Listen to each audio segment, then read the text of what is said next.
Welcome to the Salmon Runs YouTube. Enjoy the video. You will begin right now by getting essentials ready: your Apple ID password and a valid card or PayPal account. Once ready, open Settings on your iPhone, tap your name at the top, then choose Payment and Shipping. You may be asked to authenticate with Face ID or your password. Do that immediately.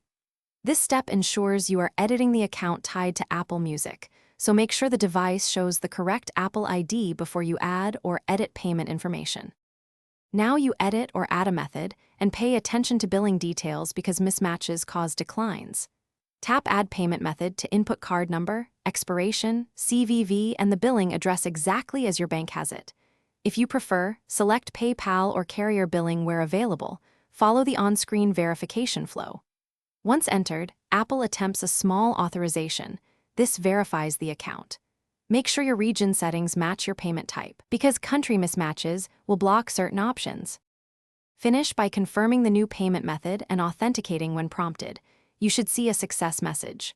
Once done, open Apple Music, tap your profile, then View Account to confirm the billing method appears under Subscriptions.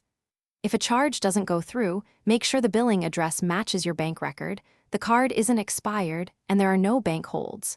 If problems persist, sign out of Apple ID and sign back in, or contact your bank. This resolves most remaining issues quickly. Thanks for watching. Consider subscribing if we helped you.